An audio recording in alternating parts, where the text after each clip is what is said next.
Hi there, thanks for joining us on PhillipCapital's Market Watch. I am Xin Yi, Equities Specialist from Phillip Investor Centre, Northpoint City branch. In this episode, I will be sharing about rising interest rate and the implication it has on tech stocks.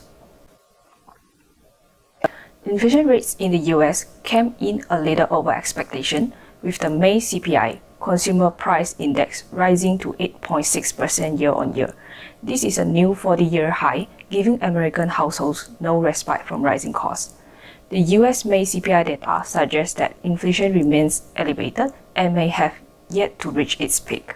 Higher inflation rates have also forced the Federal Reserve to make aggressive changes to the US monetary policy to bring inflation rates down to its long-term target of around 2%. The S&P 500 dropped 2.91%, while the Nasdaq Composite fell 3.52% on the day following the release of the disappointing May inflation report.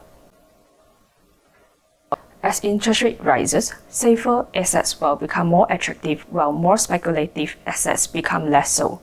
Stocks are down with tech stocks leading the flow, while the tech-heavy Nasdaq 100 has fallen 27.5% year-to-date.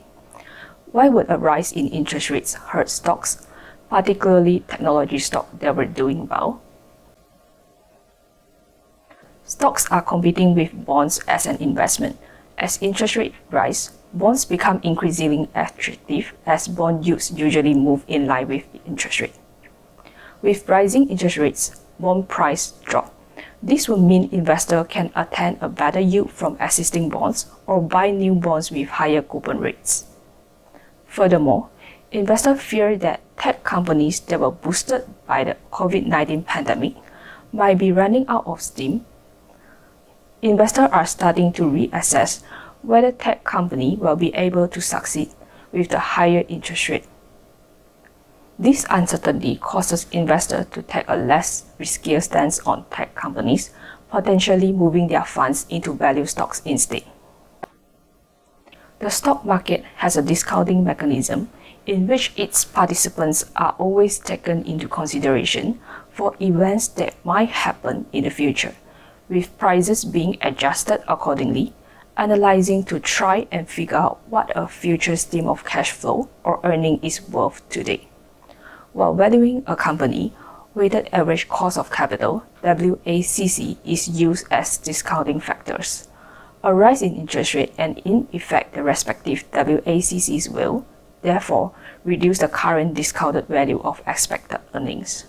Tech companies or growth companies that rely on future cash flow growth will experience a greater risk in an environment of higher interest rates.